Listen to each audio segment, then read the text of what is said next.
पिछले क्लास में बताए थे हम परिवहन के बारे में। खाद्य पदार्थों का शरीर में एक स्थान से दूसरे जगह स्थान पर जाना ही क्या कहलाता है? हैं? परिवहन कहलाता है। इसके लिए एक पूरा तंत्र लगा हुआ है जिसे क्या कहा जाता है? परिवहन तंत्र। उसको क्या कहा जाता है? परिवहन तंत्र। परिवहन में पोषक पदार्थों का परिवहन होता है, गैसों का होता है, उत्सर्जित पदार्थों का होता है नहीं साहब? इसके बाद इसका काम क्या है? 4 गो काम है इसका। पोषक पदार्थों का परिवहन, नाइट्रोजनी पदार्थों का परिवहन, हार्मोन्स का परिवहन और ऑक्सीजन का परिवहन। इसके बाद बताए थे हम प्रकार इसका 2 प्रकार का होता है, खुला होता है और एक बंद होता है। खुला होता है और बंद होता है। इसे अगर ह्यूमन में देखा जाएगा तो खुला परिसंचरण तंत्र रहेगी, बंद। घोंघा में, तिलचट्टा में, ये सब में कैसा परिसंचरण तंत्र होता है? खुला होता है। कैसा होता है? खुला परिसंचरण तंत्र में थोड़ा देर बस प्रवाहित होता है नलिकाओं में और उसके बाद वो ऐसे ही बहने लगता है। बताए थे घोंघा, मोलस्का, कीट, तिलचट्टा, जोंक इत्यादि में खुला परिसंचरण तंत्र होता है। तिलचट्टा में रक्त का परिसंचरण चक्र सिर्फ कितना मिनट में पूरा हो जाता है? 5 से 6 मिनट में फुल कंप्लीट हो जाता है। अब आता है बंद परिसंचरण तंत्र। जितने भी कशेरुकी जीव हैं उनमें बंद परिसंचरण तंत्र होता है। जैसे हम लोगों का जो रक्त बहता है एक बंद नलिकाओं में बहता है, एक बंद नलिकाओं में बहता है। ये बिल्कुल चारों तरफ नस लगा हुआ है, उसी में बहता रहता है, इसके अलावा कहीं नहीं बहता है। पूरा ये सिस्टम बना हुआ है, उसी में क्या करता रहता है? ये घूमता रहता है। मानव परिसंचरण तंत्र भी 2 प्रकार का होता है। कौन कौन होता है? एगो रक्त परिसंचरण और एगो लसिका। एगो रक्त और दूसरा अब सबसे पहले हम लोग देखेंगे रक्त परिसंचरण तंत्र। तो हम इसमें बताए थे कि इसमें रक्त का परिवहन होता है। किसका परिवहन होता है? रक्त परिवहन का खोज किसने किया था? रक्त परिसंचरण तंत्र का विलियम हार्वे ने। किसने किया था? कब किया था? 1628 ईस्वी में। कब किया था? 1600। रक्त परिसंचरण तंत्र को हृदय संवहनी तंत्र भी कहा जाता है क्योंकि मेन सिस्टम उसका कौन है? हृदय। जो भी हम लोगों का रक्त इधर उधर जाता है उसमें मेन भूमिका किसका है? हृदय का। अगर हार्ट ना रहे तो कोई परिसंचरण तंत्र पूरा नहीं हो पाएगा, कोई परिसंचरण तंत्र पूरा नहीं हो पाएगा। इतना समझ में आ जाएगा ना? अब आता है रक्त परिसंचरण तंत्र के प्रमुख भाग। 3 गो भाग होता है, हम बताए थे। कौन कौन? रक्त खुद, और इसके बाद में हृदय, और इसके बाद में हृदय, रक्त वाहिनियां जो नसें हैं, और ये खुद रक्त। 3 गो हैं। तो तीनों रक्त परिसंचरण तंत्र के क्या हैं? भाग हैं। अब हम बताए थे कि रक्त क्या है। एक तरल संयोजी ऊतक है, यह आवश्यक पदार्थों को कोशिकाओं तक पहुंचाता है और उपापचयी क्रियाओं के दौरान अपशिष्ट पदार्थों को उसके गंतव्य स्थान तक पहुंचाता है। हर ह्यूमन में रक्त होता है, अगर काटिएगा तो कहीं ना कहीं खून निकलेगा ही निकलेगा। इसका रंग हीमोग्लोबिन के कारण क्या होता है? लाल होता है। अब अब कहिएगा कि लाल होता है, हम एगो फतिंगा फोड़ के देखे थे, उसमें खून हरियर था। हरियर होगा तो समझ लो कि उसमें हीमोग्लोबिन नहीं है, उस में हीमोग्लोबिन नहीं है, वो बिना हीमोग्लोबिन के जी रहा है। तो बोलो कि हीमोग्लोबिन का बिना कैसे जी रहा है वो? तो उसमें उतना दूर तक वो पहुंचाने की जरूरत नहीं है उसको। अब जैसे हम लोग फेफड़ा में सांस लेते हैं, नाक से सांस लिए फेफड़ा तक पहुंचा, अभी फेफड़ा से पूरे ब्लड को, पूरे ऑक्सीजन को यहाँ तक पहुंचाना है और पैर के अंगूठा तक पहुंचाना है, तो जगह चाहिए। अब मान लीजिए, एक बात बताइए, आपको मान लीजिए कि यहाँ से बिहार से आपको मध्य प्रदेश फोन करना हो, कुछ कहना हो, आपको फोन करना पड़ेगा कि नहीं करना पड़ेगा? लेकिन अगर बगले में है तो उसे फोन करेंगे, उसमें चिल्लाएंगे तब वो सुना जाएगा ना? होता ऐसा है। तो अब हाथी को चीज वे है, फतिंगा एगो ननी गो, ओकरा में एजा से एजा तक ऑक्सीजन ले जाना है, वो तो साउंड करके चल जाएगा ना? हो जाएगा। तो इसीलिए उसमें हीमोग्लोबिन कहेंगे ना, तो हीमोग्लोबिन ना देंगे ना तो वो लाल हो जाएगा फिर इसमें। तो वो बेचारा में ऐसा नहीं, रक्त नहीं होता है, उसमें हीमोग्लोबिन नहीं होता है, इसीलिए उसके खून में हरियर होता है, देखे होंगे। इसके बाद हम बताए थे रक्त का प्रकृति कैसा होता है जिसका पीएच मान 7.4 होता है। रक्त जल से कुछ भारी होता है, बताए थे कि रक्त जो होता है वो जल से कुछ भारी होता है। एक स्वस्थ मनुष्य के शरीर में 5 से 6 लीटर रक्त पाया जाता है। अगर स्वस्थ मनुष्य रहेगा तो उसके शरीर में कितना रक्त पाया जाएगा? 5 से 6 लीटर। रक्त मानव शरीर के भाग का 7 से 8% होती है। यह भी बताए थे कि पुरुषों की अपेक्षा स्त्रियों में रक्त की मात्रा क्या होती है? कम होती है। पुरुषों में रक्त की मात्रा 5.5 लीटर, जबकि स्त्रियों में रक्त की मात्रा कितनी होती है? केवल 5 लीटर। रक्त का निर्माण भ्रूण में, जो बच्चा इम्ब्रो होता है, जो बच्चा बिल्कुल ही अभी कुछ नहीं उसमें, वो मिश्री ड्रम में होता है, और हम लोगों में अस्थि मज्जा में होता है। कहां होता है? मानव शरीर में रक्त प्लीहा में जमा रहता है। इसका रक्त बैंक कहा जाता है। खून का पूरा बैंक का है, प्लीहा है। पूछता है कि ब्लड बैंक कौन है मानव शरीर में? अरे अगर बताओ, पैसा अगर बहुत ज्यादा खोजना होगा तो आपको कहाँ मिलेगा? बैंक में। तो रक्त बहुत ज्यादा खोजना होगा तो कहाँ मिलेगा जाके? काहे कि हर जगह रक्तवा बन के वही जगह जमा हो जाता है, वही से डिस्ट्रीब्यूट होता है कि हाँ ये तुमको इतना देना है, तुमको इतना देना है, तुमको इतना देना है। अरे ज्यादा खून जहाँ मिल जाएगा तो दिक्कत ना है। पता चला कि हाथ में ज्यादा खून है, हाथवा में ज्यादा कम खून है, वो बेचारा देख के देता है कि किसको कितना खून देना है, और अपने भी सब बटोरले रहता है। रक्त एक प्राकृतिक कोलाइड है। इतना समझ में आ गया? ये तो हम बताए थे पहले ही। चलिए अब देखते हैं रक्त के घटक। रक्त के 2 घटक होते हैं, ये भी बता दिए थे, प्लाज्मा और रुधिर कणिकाएं। प्लाज्मा और रुधिर कणिकाएं। देखिए रक्त 2 प्रकार से बना है, एक ठोस से और एक तरल से। हम लोगों के खूनवा 2 चीज से बना है, एक ठोस से बना है और एगो तरल से बना है। ठोस से बना है और एगो तरल से बना है। ठोस भाग में रक्त कणिकाएं आती हैं। कौन आते हैं? रक्त कणिकाएं। अरे हम लोगों के ब्लड में ये प्लाज्मा पूरा तरह से मतलब समझ लोगे तरल पदार्थ है। पूरा क्या है ये? अरे ये ठोस पदार्थ है। कौन सा पदार्थ है? ये ठोस पदार्थ है। और ये कौन सा पदार्थ है? तरल पदार्थ है। समझ में आ जाएगा? रक्त हमारा के घटक कितने कितने से चीजों से बना होता है? 2 चीजों से, प्लाज्मा और रुधिर कणिकाएं। अब देखते हैं प्लाज्मा क्या है बच्चों। प्लाज्मा हल्का पीला, साफ, पारदर्शी एवं चिपचिपा तरल पदार्थ है। रक्तवा इसे कीजिएगा ना तो सटता है, हल्का हल्का सटता है, चिपचिपा जैसा होता है। तो चिपचिपा जैसा होता है वो समझ लो कि जो चिपचिपा है वो प्लाज्मा है। ये हल्का पीला होता है। प्लाज्मा जो होता है हल्का क्या होता है? पीला, साफ होता है बिल्कुल ही। पारदर्शी एवं चिपचिपा पदार्थ है जो रुधिर में माध्यम का काम करता है। अरे कभी कभी खाना देखे होंगे, खाते खाते अटक जाता है तो क्या करते हैं? पानी पीते हैं। अच्छा, रोटी के साथ कुछ ना कुछ ऐसा चीज खाया जाता है जो उसको गीला करे बढ़िया से। या तो दाल खाइए, ना तो दूध खाइए, ना तो सब्जी खाइए रसा वाला। सूखले भुजिया रोटी खाने में ज्यादा तकलीफ होता है, पूरा चबाना पड़ता है उसको। चबाने के बाद पूरा वो लार निकलता है, जाके उसमें फेंटाता है, तब जाके वो घोटाता है, नहीं तो पानी पीना पड़ता है बार बार। तो अगर सोचो, हम तुरंत बताएं कि रक्त जो हमारा है 55% 45% इसमें ठोस चीज है। अच्छा, दवाई खाता है ना आदमी, तो दवाई कैसे खाता है? पानी के साथ। सूखले काहे नहीं खा लेता है? बस ही सूखले खाया जाएगा जी? नहीं खाया जाएगा। पहले तो तीता होता है, वो उल्टी हो जाएगा। तो उसको क्या किया जाता है? पानी में फेंट के फट देनी अंदर भेज दिया जाता है। जो जो जो अंदर जो क्या कि देखो, स्वाद चखने में खाली एगो जीभे है जो चखता है, बाकी शरीर के किसी भाग को कोई स्वाद पता चलता बोलता? ये जीभे है, इतना बदमाश है, ये सब कुछ चख लेता है। और तुरंत बढ़िया होगा तो कहेगा हाँ हाँ बढ़िया है, और खाओ और खाओ। और खराब होगा तो करने लगता ना, ऐसे ऐसे। मुंह बनाने में जीभ का काम है। देखो क्या बता रहे थे? हाँ, अब बताओ, रक्त हमारा हमेशा बहता रहता है कि रुका रहता है? हाँ, अब बहता रहता है। हम तुरंत बताए में ठोस चीज है और तरल चीज है। तो में ठोसबा कैसे बहेगा? सोन के नदी में बालू बह बह किया जाता है ना, बालू का है, ठोस है, तो नीचे गिरा है बालू, बह जाए तो कहीं ना बहेगा, लेकिन पानी के साथ क्या हो जाएगा? वो बह जाएगा। तो वो सही हम लोगों के रक्त में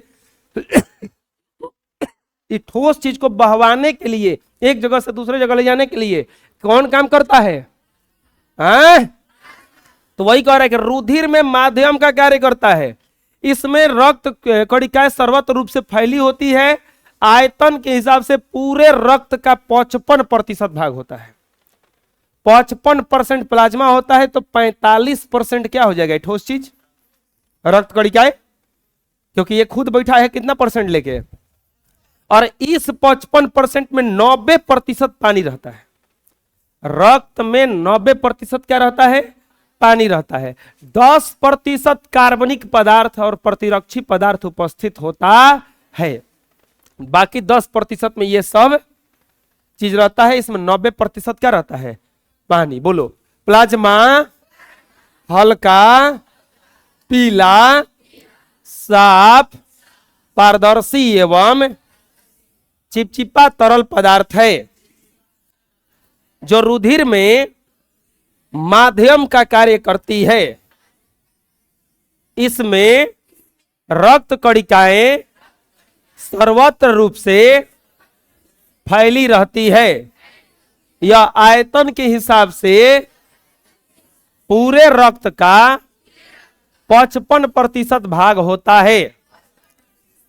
इसमें 90% जल, 10% अकार्बनिक कार्बनिक तथा प्रतिरक्षी पदार्थ उपस्थित होते हैं। समझ में आ जाएगा क्या क्या क्या था? पूरे रक्त का कितना प्रतिशत प्लाज्मा है? 55%। पूरे रक्त का कितने प्रतिशत प्लाज्मा है? 55%।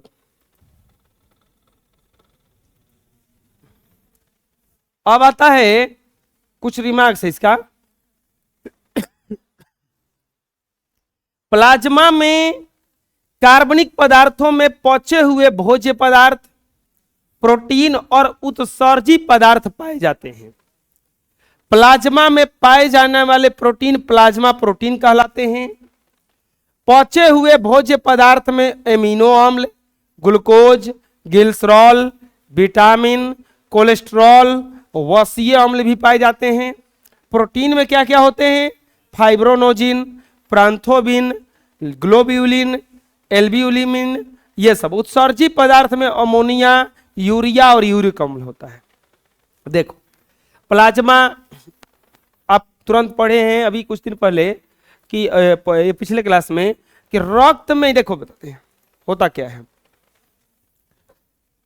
पूरे शरीर को जोड़ के रखने वाला एक के चीज है रक्त। कौन है? पूरे शरीर को जोड़ के रखने वाला कौन सा चीज है? रक्त। हम लोगों का जो हीमोग्लोबिन है, ये कार्बन डाइऑक्साइड उठा के फेफड़ा तक लाता है और O2 को उठा करके पूरे जगह तक पहुंचाता है। तो ये भी हीमोग्लोबिन पाया कहां जाता है? रक्त में। जितना भी कचरा चीज है शरीर में, जो अपशिष्ट पदार्थ बनता है, वो सब जाके जमा होता है कहां? रक्त में। कहां जमा होता है जाके? अब फिर जो भी कचरा चीज है वो यूरिन के माध्यम से है। कौन बात कर रहा है? वो यूरिन के माध्यम से जाके ब्लैडर मूत्राशय में जमा हो जाता है। वहां से उसका छनन होता है, फिर वो रक्त, जितना कचरा है वो छाना गया उसमें से, तो फिर वो रक्त कहां पर आया है? ह्यूमन हार्ट में। हृदय से फिर गया फेफड़ा में, वहां से ऑक्सीजन लिया, फिर ऑक्सीजन लेके फेफड़ा में आया, मैं आता है हृदय में आता है, और फिर हृदय से चारों तरफ पहुंचता है। फिर से बताते हैं कि ह्यूमन रक्त जितना आसान लग रहा है उतना है नहीं। देखो रक्त का क्या क्या काम है। सबसे पहले रक्त फेफड़ा से ऑक्सीजन लिया, हृदय तक पहुंचता है। फेफड़ा से ऑक्सीजन लेके कहां पहुंचता है? हृदय इसको फिर धक्का देता है, तो फिर ये पूरे शरीर में पहुंचता है। पूरे शरीर में ये क्या लेके पहुंच रहा है? O2। क्या लेके पहुंच रहा है ये? O2। अब पूरा शरीर में O2 खींच लिया, तो अब यहां से फिर वो CO2 उठाता है, लेके चलता है। अब यहां पे CO2 उठाता है, लेके चलता है। अब CO2 उठा के लेके चलता है, प्लस में और भी कुछ कचरा उचरा होता है, जैसे कि यूरिया हो गया, यूरिक अम्ल हो गया, क्योंकि नाक से फेफड़ा तो केवल CO2 को बाहर निकालेगा। जो यूरिया बन गया है, यूरिक अम्ल बन गया है, अमोनिया बन गया, उसको कौन बाहर करेगा? अब वो कोई गैस से जैसा नहीं निकलता है, वो ऐसे गैस निकलता नकिए जलने लगेगा, तो उसको पानी में फेंट करके उसको निकाला जाता है, तो वो निकलता है यूरिन के माध्यम से।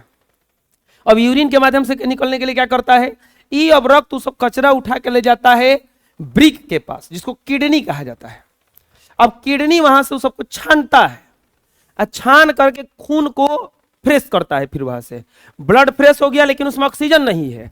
अब ये ब्रिक हृदय उसको खींच के अपने पास लाता है कि चल अब तू साफ हो गई बड़े ना किडनी में, तो चल तू अब वापस आ जाओ हृदय में, आ जाओ हार्ट में। अब यहां से हृदय कहता है कि तू ये जगह काम है, चल आगे ना जल्दी से जाके फेफड़ा में से ऑक्सीजन लेके आओ। तो फेफड़ा के पास भेज देता है, CO2 के साथ भेज देता है, वो यहां से इंटरचेंज करके फिर वही साइकिल। समझ में आ रहा है ना। तो रक्त जो है, प्लाज्मा, ये सब जो चीज, अब बताओ, अब ये सब जो फेटाने वाला चीज है, ठोस चीज में तो फेटाएगा नहीं, ये सब कहां जाके घुलेगा, तरल चीज में ना। और रक्त में तरल में कौन सा आता है, प्लाज्मा आता है। तो ये सब जो कचरा जमा होगा वो कहां जमा होगा, जाकर के प्लाज्मा में। समझ में आ गया क्या होता है यहाँ पे। तो यही कह रहा है कि प्लाज्मा में कार्बनिक पदार्थों में पचे हुए भोज्य पदार्थ, अभी पढ़े थे आप लोग जब हम पोषण पढ़ा रहे थे, तो उसमें पढ़ाए थे कि भोजन मुंह से जाता है, ग्रास नली, ग्रास नली से फिर ये पेट, पेट से फिर ये पहुंचता है छोटी आंत, छोटी आंत से बड़ी आंत, और फिर यहां से बाहर हो जाता है। तो ये जो छोटी आंत पढ़ाए थे, तो उसमें पढ़ाए थे हम कि ऐसा ऐसा रसांकुर पाया जाता है। यही रसांकुर तो मेन है, ब्लड वेसल्स कहा जाता है इसको। अब यहाँ पे ये इसमें जो प्रोटीन वगैरह बह रहा है आंत से हो करके, तो ये खींचने का काम कौन करता है, रसांकुर। अब ये प्रोटीनवा कार्बनिक पदार्थ जो अच्छा अच्छा पदार्थ है उसको रक्त में भेजेगा, और रक्त में जो ठोस चीज होगा वो थोड़ा उठा के ले जाएगा, उसको तरल चीज ने उठा के ले जाएगा। तरल चीज कौन है, समझ में आ गया अभी अब क्या कह रहे हैं हम। तो इस तरह से प्लाज्मा पचे हुए भोज्य पदार्थ, पचा हुआ भोज्य पदार्थ उठा है ना। इसके बाद प्रोटीन, उत्सर्जी पदार्थ, हम तुरंत बताएंगे कचरा उठाता है, यही उठाता है। अब सोचो कि जो ढोक के ले जाने लगा वही ना ढोक के ले जाएगा। प्लाज्मा में पाए जाने वाले प्रोटीन प्लाज्मा प्रोटीन कहलाते हैं। पचे हुए भोज्य पदार्थ में क्या क्या उठा लेता है, ये एमिनो अम्ल, ग्लूकोज, ग्लिसरॉल, विटामिन, कोलेस्ट्रॉल, वसीय अम्ल, ये सब उठा लेता है। प्रोटीन में क्या क्या उठाता है, फाइब्रोनोजिन, प्रांथोबिन, ग्लोब्यूलिन, एल्ब्यूमिन, और उत्सर्जी पदार्थ में अमोनिया, यूरिया और यूरिक अम्ल। ये पूरा चीज उठाने का काम कौन करता है, प्लाज्मा। खैर ये सब प्लाज्मा जो है रक्त का ही एक भाग है, इसलिए हम लोग कहते हैं कि रक्त द्वारा ही सब साफ होता है। बुझा गया ना क्या करें हम। अगला आता है, उसी में भी पॉइंट है, एल्ब्यूमिन एक प्रकार का प्रोटीन है जिसका निर्माण यकृत यानी कि लीवर में होता है। यह शरीर के प्रतिरोधक क्षमता बढ़ाने में सहायक होता है।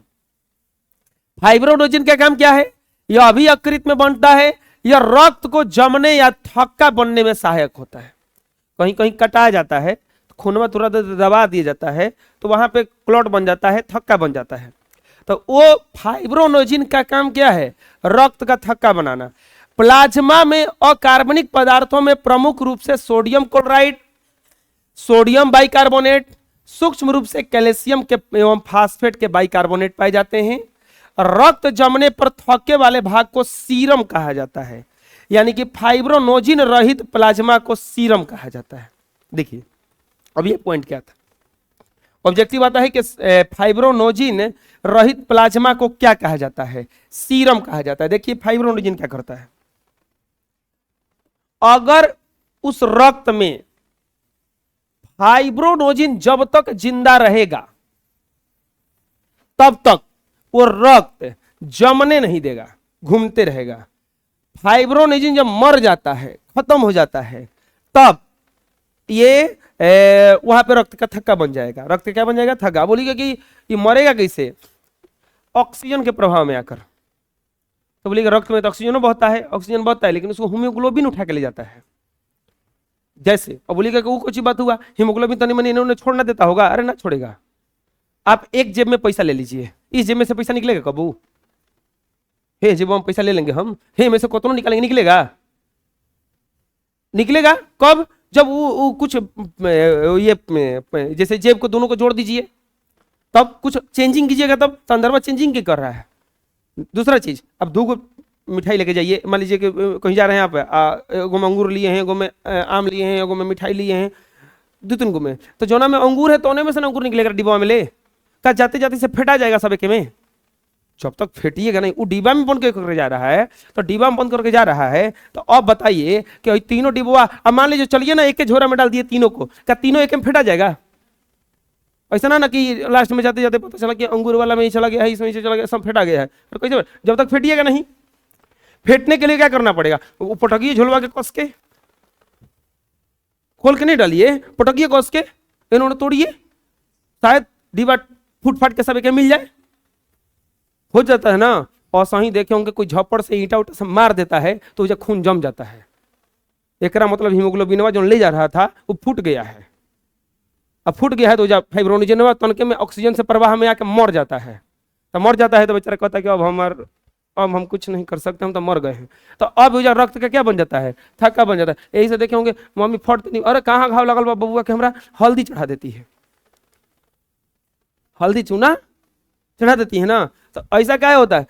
मेन चीज क्या है? अब देखो, यह जब रक्त में फाइब्रोनोजिन ना रहेगा तो उसको क्या कहा जाएगा? सीरम। जब फाइब्रोनोजिन वहां से मर जाएगा, खत्म हो जाएगा, हट जाएगा, तो क्या कहलाएगा? वो सीरम। ये पॉइंट समझ में आ गया क्या कहलाता है? रक्त को थक्का बनाने में सबसे ज्यादा बड़ा हाथ इस फाइब्रोनोजिन का। जब तक फाइब्रोनोजिन रहेगा तब तक कोई दिक्कत नहीं है। अब बोलोगे कि हाँ कट जाता है जब हम लोग का शरीर कहीं, तो रक्त निकलता है उसमें से, तो रक्त निकलता है तो अब तो खुले में ऑक्सीजन मिल गया उसको,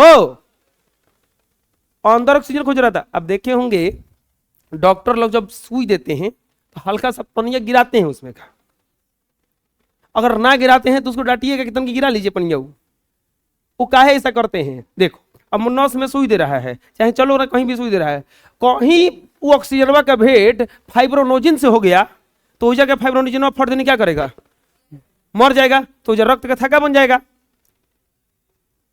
तो दिक्कत ना हो जाएगा। तो यही से बेचारे लोग तनको ऑक्सीजन भेजना उसमें नहीं चाहते, इसलिए हल्का से गिरा लेते हैं। पानी नहीं चढ़ाते उस समय देखिएगा वो ढेरे गिरा देता है सब, वो पूरा पाइपों में ऑक्सीजन निकलता है, ना निकलेगा तो मूर्ख लड़का वो पूरा रक्त में पता चल कि थका जमल बा सही, और डॉक्टर मार धो के पिटा तो ढाई ढाई उसमें नहीं होगा जैसा। तो वैसा काहे गइला, बढ़िया से पढ़ के निकाल, कम से कम ज्ञान दीप में जाकर पढ़ रहता वो बता दिल रहता तो हो गई कम। तुम लोगों में से कोई डॉक्टर बनेगा तो कम से कम इतना तो करेगा ना कि अरे ये कुछ नाम है मनुआ, तो डॉक्टर बनेगा ना, तो इतना कम से कम कर लेना। तो बउआ पिटेबा तो हम फिर दोष ना लेम, हमारे कुछ दोष है, हम तो बताइए ना कि हैं जी। तुम लोग से कोई डॉक्टर बनेगा तो देख लेना, पहले वो आधा गिरा, आधा मत गिराते ना मूर्ख लड़का, पता चला कि गिराए में वो सब गिरा दिए ऑक्सीजन निकाले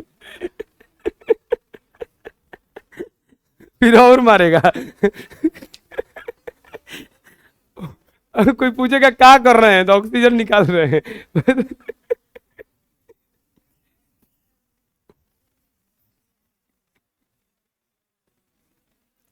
अच्छा, कभी कभी इंजेक्शन जो दिया जाता है नस में दिया जाता है, और कभी कभी जैसे कमर में दे दिया जाता है, चाहे हाथ में दे दिया जाता है। ऐसा क्या होता है? आए कभी कभी नस में दिया जाता है कि ना ये नस में ही पड़ेगा,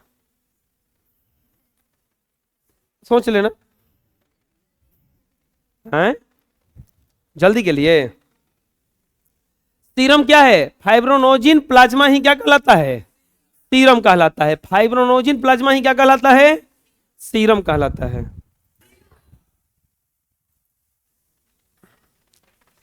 रक्त के प्लाज्मा से जब फाइब्रोनोजिन प्रोटीन को निकाल दिया जाता है तो शेष भाग क्या कहलाता है?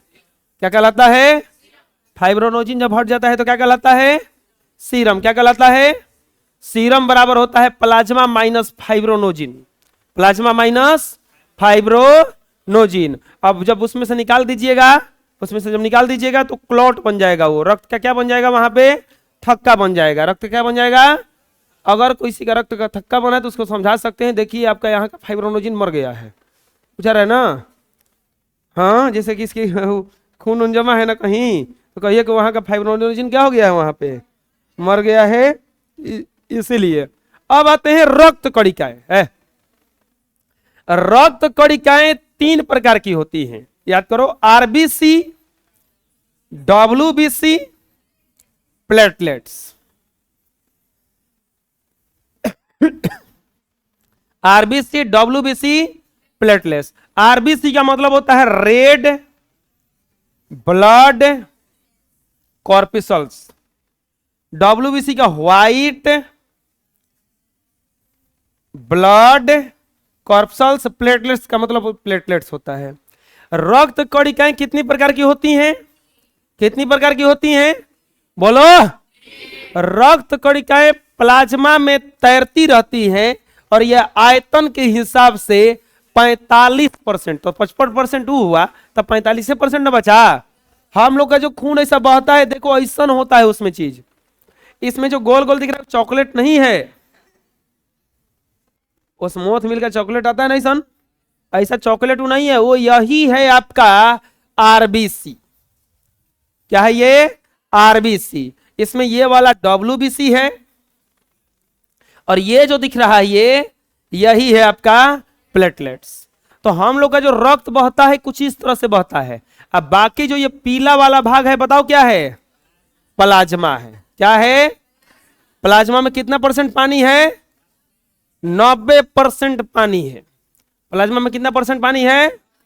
अब सोचो अगर 5 लीटर खून हो तो इसमें से 55% प्लाज्मा है, यानी कि 50 25 50 25 2 27, यानी कि 2.75 लीटर कौची है इसमें से प्लाज्मा। बाकी जो बचा वो आरबीसी, डब्ल्यूबीसी और प्लेटलेट्स मिला के तीनों है। तीसरा चीज, इसमें से 90% पानी है, यानी कि पूरे रक्त अगर 5 लीटर किसी में खून होगा तो इसका पानी की मात्रा निकालोगे तो यह आएगा 9 5 45 और 9 7 63 4 67 के साथ 9 दूनी का 18 18 6 24 और 1 2 यहां पर, यानी कि 2 किलो 2 लीटर 750 ml क्या था इसमें से? प्लाज्मा था, वो में से 2 लीटर 475 ml पानी है।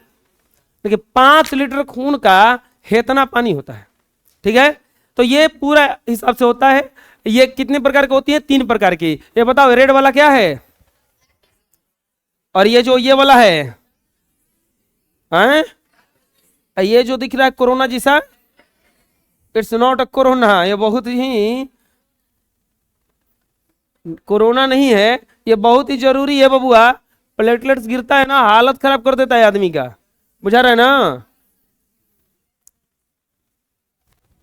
देखे थे ना, मेरा भी प्लेटलेट्स गिरा था, छुट्टी करना पड़ा। कितने प्रकार की होती हैं? 3 प्रकार की। कितने प्रकार की होती हैं? 3 प्रकार की। बोलो। लाल रक्त कणिकाएं, श्वेत रक्त कणिकाएं, प्लेटलेट्स। इसी को कहा जाता है red blood corpuscles, white blood corpuscles, platelets. या देखो अब इसी को कहा जाता है आरबीसी, डब्ल्यूबीसी या प्लेटलेट्स। एक और इसका नाम है एरिथ्रोसाइट, ल्यूकोसाइट और इसका नाम है थ्रोम्बोसाइट्स या बिम्बाणु। आप मेडिकल लाइन में जाइएगा ना तो ई ससुरा ये बताता है, हम सही बता रहे हैं। ई ना कहेगा कि आपका आरबीसी कितना, डब्ल्यूबीसी कितना, जल्दी उन्हीं नाम लेगा। क्या है? आरबीसी डब्ल्यूबीसी जल्दी समझ में आएगा, उसको तो पैसा लेना। वो लोग आपका एरिथ्रोसाइट बड़ा खराब हो गया, एरिथ्रोसाइट खराब हुआ, क्या हुआ? आपका ल्यूकोसाइट में कमी हो गया है, ल्यूकोसाइट। वो बोल देता कि डब्ल्यूबीसी, हाँ डब्ल्यूबीसी, अच्छा व्हाइट ब्लड सेल, कोई बात नहीं, बन जाएगा वो। लेकिन ये कहेगा आपका ल्यूकोसाइट थोड़ा कम हो गया है, तो अब भकुआ जाएगा आदमी, और डॉक्टर साहब को सहू बचा लीजिए, डॉक्टर साहब। तो ये मेडिकल लाइन में बड़ी यूज करता है। वो लोग जानता है कि कोई चीज कहना है, नहीं समझ में आया? तो ये होता है। रक्त कणिकाएं कितने प्रकार की होती हैं? और पूरा रक्त का कितना परसेंट? 45%। पूरा रक्त का कितना परसेंट? अब हम लोग बारी बारी से पढ़ेंगे इसके बारे में। देखिए ये है अपना आरबीसी, ये गोलाकार केंद्रक विहीन कोशिकाएं हैं जो हीमोग्लोबिन के कारण लाल रंग की होती है, इसका प्रमुख कार्य शरीर में ऑक्सीजन और CO2 का परिवहन करना है। जो सबसे हीमोग्लोबिन जो तीनों में पाया जाता है, देखो हम फिर से बताते हैं शुरू से, ये रक्त है, रक्त में 55% क्या है? प्लाज्मा। 45% क्या है? रक्त कणिकाएं। 45% क्या है? रक्त कणिकाएं। अब इस रक्त कणिकाओं में 3 गो है, आरबीसी, WBC और प्लेटलेट्स। आरबीसी का रंग लाल होता है। कैसन होता है? लाल क्यों होता है बच्चों? क्योंकि इसमें हीमोग्लोबिन पाया जाता है। क्या पाया जाता है? हीमोग्लोबिन भी लाल रंग का होता है, तो इसीलिए आरबीसी का रंग भी कैसा होता है? अब बताओ, हीमोग्लोबिन का मुख्य कार्य क्या है? ऑक्सीजन को एक जगह से दूसरे जगह ले जाना और कार्बन डाइऑक्साइड को फिर फेफड़ों तक पहुंचाना, यही ना काम है। इसका मतलब ये पूरा आरबीसी लगा रहता है खाली ऑक्सीजन को ले जाने में और CO2 को वापस करने में। तो इसलिए कहा गया इसका मुख्य कार्य शरीर में ऑक्सीजन और CO2 का परिवहन करना। इतना समझ में आ जाएगा? आरबीसी का कोई पूछेगा कि लाल रंग किसके कारण होता है, यहां तक कि खून का लाल रंग किसके कारण होता है? हीमोग्लोबिन के कारण। रक्त का भी लाल रंग किसके कारण होता है? अब देखो, आरबीसी पूरे रक्त कणिकाओं का 99% होता है। ब्लड का मेन काम, खून का मेन काम ऑक्सीजन को पहुंचाना है, तो पूरे कणिकाओं में रक्त का 55% प्लाज्मा, तो 45% रक्त कणिकाएं कैप्सूल्स है, इसमें का 90% पानी है, इसमें का 99% कौची है?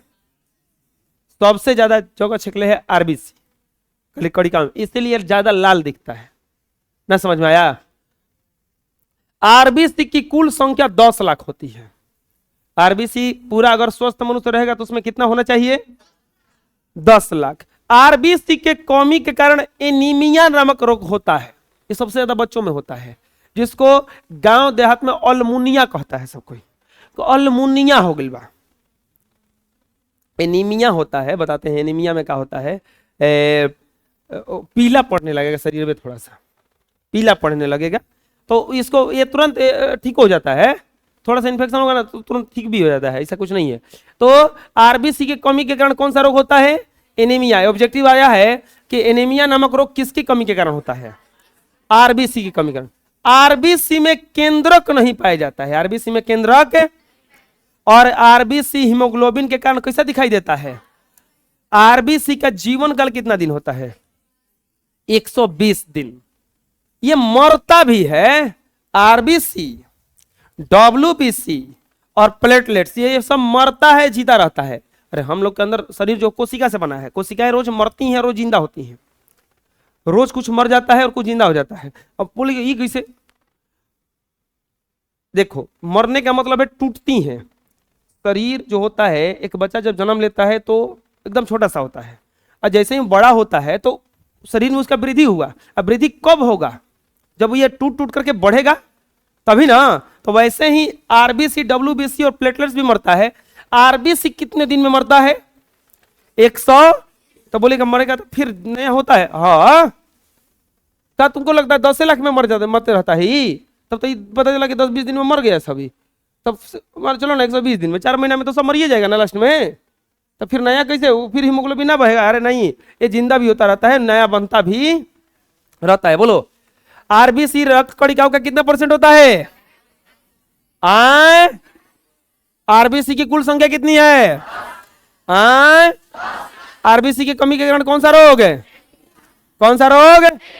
आरबीसी में केंद्रक पाया जाता है? नहीं। आरबीसी हीमोग्लोबिन के कारण कैसा दिखाई देता है? आरबीसी का जीवन काल, आरबीसी का जीवन काल। आरबीसी का निर्माण भ्रूण अवस्था में, यकृत में और वयस्क अवस्था में अस्थि मज्जा में होता है। अगर भ्रूण है जिसमें अभी हड्डी नहीं बना है तो उसमें होता है लीवर में। आरबीसी का विघटन प्लीहा में होता है। यानी कि आरबीसी मरने के बाद जाके प्लीहा में जमा हो जाता है, जिसके कारण प्लीहा को आरबीसी का कब्रिस्तान यानी कि कब्रगाह कहा जाता है। आरबीसी मर मर के कहां जाके जमा होता है? प्लीहा में। अब प्लीहा को ही ये ऑब्जेक्टिव आया है कि आरबीसी का कब्रगाह किसको कहा जाता है। अब बोलिएगा कि कब्रगाह काहे कहा गया? तो हिंदू में क्या होता है? शमशान। शमशान काहे नहीं कहा गया? कब्रगाह इसलिए कहा जाता है कि मुझे जलाने के लिए मुझे लकड़ी कुड़ी है जिसको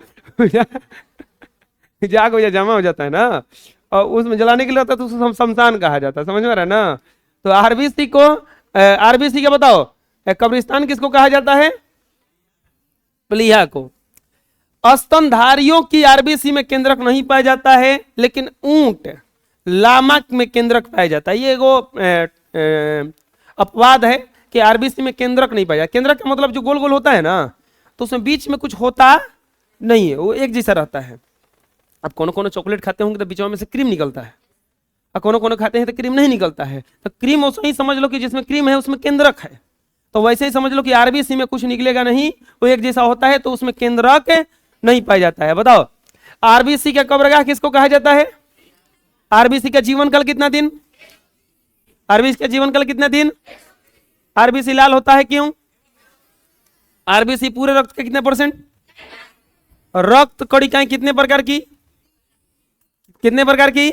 आरबीसी डब्ल्यूबीसी और आरबीसी डब्ल्यूबीसी और आरबीसी का कितना संख्या होता है? 10 लाख। समझ में आ जाएगा?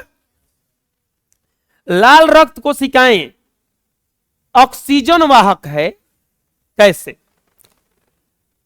लाल रक्त कोशिकाओं में एक विशेष प्रकार का प्रोटीन पाया जाता है जिसे हीमोग्लोबिन कहा जाता है। प्रश्न पूछा है कि लाल रक्त कोशिकाएं जो है ऑक्सीजन वाहन है। कैसे? तो आरबीसी में हीमोग्लोबिन पाया जाता है। हीमोग्लोबिन एक अणु में ऑक्सीजन के 4 अणुओं के साथ संयोग करने की क्षमता होती है। इसी विलक्षण गुण के कारण इसे ऑक्सीजन का वाहक कहा जाता है। हीमोग्लोबिन श्वसन द्वारा लिए गए ऑक्सीजन से संयोग कर एक स्थायी ऑक्सी हीमोग्लोबिन बनाता है। इसी रूप में यह रक्त के परिवहन के द्वारा संपूर्ण भाग में पहुंचता है। शरीर की कोशिकाओं में ऑक्सी हीमोग्लोबिन का वियोजन और हीमोग्लोबिन में हो जाता है, और यह ऑक्सीजन विसरण द्वारा कोशिकाओं में पहुंचकर कोशिकीय शोषण में भाग लेता है। पूछेगा कि आरबीसी ही ऑक्सीजन वाहक क्यों है?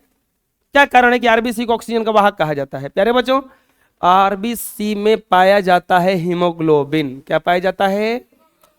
हीमोग्लोबिन में ऑक्सीजन के एक अणु, हीमोग्लोबिन में ऑक्सीजन का 4 अणु को रखने की क्षमता है, 4 अणु से संयोग करने की क्षमता है। अब यहां पे ये हीमोग्लोबिन ऑक्सीजन से संयोग करके ऑक्सी हीमोग्लोबिन बना लेता है। क्या बना लेता है? Oxy haemoglobin. ऑक्सी हीमोग्लोबिन बना करके पूरे शरीर में पहुंच जाता है। फिर वहां से कार्बन डाइऑक्साइड उठाता है, कार्बोक्सी हीमोग्लोबिन बनता है, लाके फेफड़ा में क्या कर देता है? छोड़ देता है, जिसका पूरा जिक्र श्वसन चैप्टर में किए। अब उसको पूरा नहीं, तो इतना समझ में आ गया ना कि आरबीसी को क्यों कहा जाता है ये ऑक्सीजन वाहक है? बोलो। रक्त, लाल रक्त कोशिकाओं में एक विशेष प्रकार का प्रोटीन पाया जाता है जिसे हीमोग्लोबिन कहा जाता है। हीमोग्लोबिन के एक अणु में ऑक्सीजन के 4 अणुओं के साथ संयोजन करने की क्षमता होती है। इसी विलक्षण गुण के कारण इसे ऑक्सीजन का वाहक कहा जाता है। हीमोग्लोबिन श्वसन के द्वारा लिए गए ऑक्सीजन से संयोग कर एक अस्थायी ऑक्सी हीमोग्लोबिन बनाता है तथा इसी रूप में परिवहन के द्वारा संपूर्ण भाग में पहुंचता है। शरीर की कोशिकाओं में ऑक्सी हीमोग्लोबिन का वियोजन ऑक्सीजन और हीमोग्लोबिन में हो जाता है और यह ऑक्सीजन विसरण क्रिया द्वारा कोशिकाओं में पहुंचकर कोशिकीय श्वसन में भाग लेता है। समझ में आ जाएगा क्यों ये है? क्योंकि मेन चीज इसमें क्या पाया जाता है? हीमोग्लोबिन पाया जाता है। क्या पाया जाता है? अब आता है श्वेत रक्त कणिकाएं, आरबीसी। आरबीसी के बाद में ये कौची है? डब्ल्यूबीसी। इसका काम क्या है बच्चों? देखिए, ये रक्त कणिकाएं अनियमित आकार की, अनियमित आकार का मतलब इसका आकार कोई निश्चित केंद्रक युक्त होती है। केंद्रक युक्त का बस एकदम साधारण एग्जांपल, कोई चॉकलेट खाओ उसमें बीच में क्रीम निकला तो केंद्रक समझ लो। वैसे ही इसमें भी क्या पाया जाता है?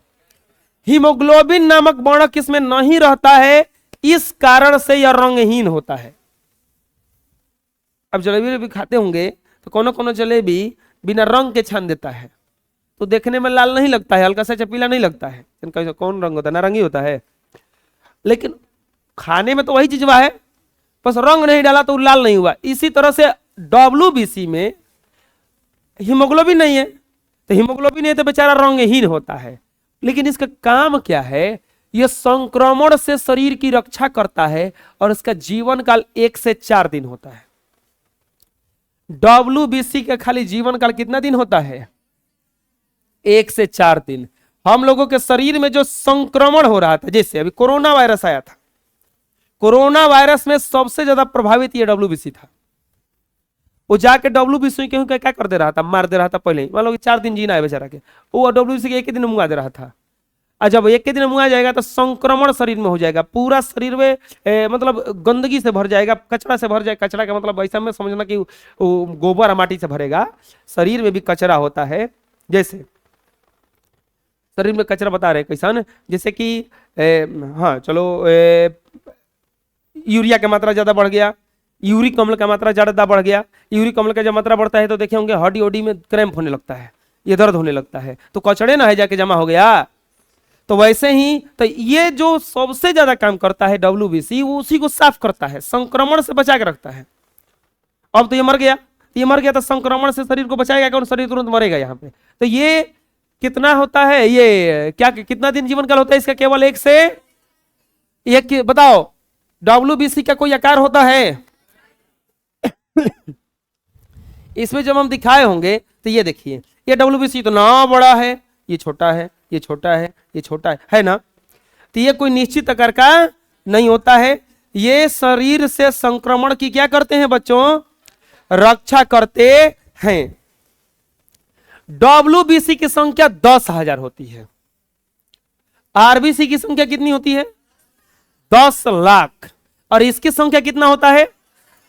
डब्ल्यूबीसी का सबसे बड़ा रक्त कणिका मोनोसाइट या केंद्रकाणु होता है। डब्ल्यूबीसी रक्त कणिका में सबसे बड़ी इकाई होती है, मतलब जितना भी रक्त बह रहा है उसमें सबसे बड़ा कोशिका जो सबसे बड़ा कण है डब्ल्यूबीसी ही है। डब्ल्यूबीसी का निर्माण अस्थि मज्जा में होता है। डब्ल्यूबीसी प्रतिरक्षी प्रोटीन एंटीबॉडी का निर्माण करता है। कभी कभी शरीर में बुखार वखार ठीक नहीं होता है तो एंटीबायोटिक देना पड़ता है। जैसे मान लीजिए बुखार लग रहा है तो उसके साथ आप बुखार जिसे छुड़ाने में काम पैरासीटामोल का होता है। पैरासीटामोल कोई भी खाइएगा तो बुखार छूट जाएगा, लेकिन उससे कभी कोई छूटता नहीं है तो वहाँ पे एंटीबॉडी देना पड़ता है कि इसको कोई और दवाई चलाइए, दूसरी दवाई चलवाना पड़ता है। इसको ओमनी से 5 से सब आता है तो सब चला दीजिए, टैक्सिन चला दीजिए तो ठीक हो जाता है वहाँ से, तो वहाँ से ठीक हो जाता है। तो वो क्या है, समझ लीजिए कि लगता है कि डब्ल्यूबीसी गड़बड़ कर रहा है तो अब वहाँ पे वो सब चला के उसको क्या कर दिया जाता है? ठीक कर दिया जाता है। तो डब्ल्यूबीसी शरीर में एंटीबॉडी का निर्माण करता है। अगर किसी व्यक्ति को एड्स हो जाए, इसकी संख्या बहुत ही क्या हो जाती है? कम हो जाती है। एड्स से कोई भी संक्रमित रोग हो, कोई भी, क्योंकि शरीर से संक्रमण की रक्षा करने वाला कौन है? डब्ल्यूबीसी। एड्स एक संक्रामक रोग है, संक्रमण होगा पूरे शरीर में, तो इसमें बहुत ही इसकी संख्या क्या हो जाती है? कम हो जाती है। डब्ल्यूबीसी का आकार अमीबा जैसा प्रतीत होता है। अमीबा समझ में आ रहा है ना? अमीबा का कोई आकार नहीं होता, वैसा नहीं इहो होता है। चलो बताओ डब्ल्यूबीसी की संख्या कितनी होती है? आरबीसी की संख्या डब्ल्यूबीसी कितना दिन तक जिंदा रहता है? आरबीसी 120 दिन, 120 दिन। डब्ल्यूबीसी में हीमोग्लोबिन पाया जाता है? नहीं। आरबीसी में हीमोग्लोबिन होता है। हाँ। डब्ल्यूबीसी का रंग कैसा होता है? कोई सुनो रंग नहीं होता है, लाल कहां होता है उसका, रंगहीन होता है। आरबीसी का रंग कैसा होता है? आरबीसी का रंग लाल क्यों होता है? उसमें हीमोग्लोबिन रहता है। क्या रहता है? आरबीसी का काम है बच्चों बस ऑक्सीजन को और CO2 को एक जगह से दूसरे जगह ले जाना, यही ना काम है। ऑक्सीजन को और CO2 को एक जगह से दूसरी जगह। डब्ल्यूबीसी का काम क्या है बच्चों? शरीर से संक्रमण की रक्षा करना। डब्ल्यूबीसी आकार में किसके जैसा प्रतीत होता है? हम 3 गो चीज बताए अभी, चलो शुरू से फिर से देखते हैं हम लोग। ये है रक्त, रक्त का 55% प्लाज्मा और 45% रक्त कणिका है ना। प्लाज्मा में 90%, पानी 10%, बाकी शेष चीज। सब कुछ को ढो के ले जाने वाला कौन है? प्लाज्मा। सब कुछ को ढो के ले जाने वाला कौन है? ये इनको भी ढोता है प्लाज्मा ही। ये जो ब्लड कर्पल्स होते हैं, कोशिकाएं होती हैं, उसको भी ढो के ले जाने वाला कौन होता है? प्लाज्मा होता है। इसके बाद में प्लाज्मा में फाइब्रोनोजिन रहता है। फाइब्रोनोजिन जब मर जाता है, खत्म हो जाता है, तो रक्त का थक्का बन जाता है, जिसको सीरम कहा जाता है। क्या कहा जाता है उसको? सीरम कहा जाता है। अब आता है ये रक्त कणिकाओं में 3 प्रकार का रक्त कणिकाएं हैं, डब्ल्यूबीसी, आरबीसी और प्लेटलेट्स। इसकी संख्या 10 लाख। कितनी? इसका 10,000। कितना? 10,000। और इसका भी बताने वाला 1.5 लाख से 2 लाख होता है। ठीक है, 1.5 से 2 के बीच में ये होना चाहिए। ये अगर मर जाएगा, ये 120 दिन में मरता है। अगर ये खत्म हो जाएगा तो शरीर से ऑक्सीजन का और CO2 का परिवहन क्या हो जाएगा? बिल्कुल ही बंद हो जाएगा, रुक जाएगा। और डब्ल्यूबीसी अगर खत्म हो जाए तो शरीर संक्रमित हो जाएगा। क्या हो जाएगा? समझ में आ जाएगा इतना सब। अब आता है प्लेटलेट्स। तीसरा चीज है प्लेटलेट्स। देखिए, यह सूक्ष्म, गोलाकार एवं रंगहीन होती है। इसमें केंद्रक नहीं पाया जाता है। यह रक्त का थक्का बनाने, रक्त वाहिकाओं की मरम्मत करने तथा संक्रमण से शरीर की रक्षा करते हैं। शरीर की सबसे ज्यादा रक्षा करने वाला ये प्लेटलेट्स है। प्लेटलेट समझ लीजिए कि आपका ताकत है पूरा तरह से। रोगों से सबसे ज्यादा लड़ने में सहायता ये प्लेटलेट्स करता है। इसीलिए कभी कभी प्लेटलेट्स अगर डाउन हो जाता है तो हालत खराब हो जाता है आदमी का। एकदम आदमी चलेगा ना, ऐसे ऐसे चलेगा, ऐसे ऐसे ऐसे, एकदम लगेगा सीढ़ी चढ़ने में उसको एकदम नकदम हो गया, वो चढ़ ही नहीं पा रहा है। कैसे चढ़ रहा है वो बस सीढ़ी पे, एकदम चल ही नहीं पाएगा। बहुत ही कमजोर कर देता है। समझ में आ रहा है ना? तुरंत आदमी थक जाएगा। तुरंत क्या हो जाएगा? थक जाएगा। अब अब बोलेगा कि क्या किया जाए कि हम कभी ऐसा हमारे साथ ना हो। बढ़िया से खाइए पीजिए, एकदम हरा हरा सब्जी खाइए खूब, और कुछो खाइए, कचौर के खाइए, पूरा कचौर मतलब पूरा खाइए एकदम भर भर पेट आराम से, और ज़्यादा टेंशन वेंशन मत लीजिए, जो होगा सही होगा विचार है ना। तब ये प्लेटलेट सही रहेगा। नहीं तो बाबूआ प्लेटलेट्स गड़बड़ाया तो बड़ी दिक्कत हो जाता है।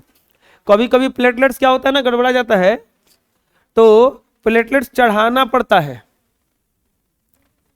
प्लेटलेट्स वापस चढ़ाना पड़ता है तो बहुत दिक्कत होता है इसमें। यह सूक्ष्म, गोलाकार एवं रंगहीन होती है। इसमें केंद्रक नहीं पाया जाता है। तो केंद्रक खाली कौन में मिला? एगो डब्ल्यूबीसी में। खाली किसमें मिला? यह रक्त का थक्का बनाने में, रक्त वाहिकाओं की मरम्मत करने में और संक्रमण से शरीर की रक्षा करने में सहायक होता है।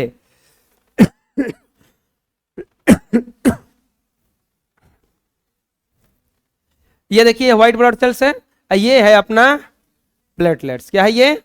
प्लेटलेट्स। अब यहां पे ये देखो, ये है ना, ये प्लेटलेट्स है। कोरोना जैसे दिखता है लेकिन कोरोना नहीं है, बहुत बढ़िया चीज है। ठीक है, एक स्वस्थ मनुष्य में प्लेटलेट्स की संख्या 1.5 से 2 लाख के बीच होती है। देखिए छोटकन जो बचवा होता है, देखते हैं बड़ी कूदता है,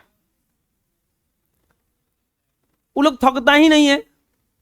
उन लोगों का प्लेटलेट्स चेक कराओगे ना, उन लोगों का 3-3 2.5 लाख है।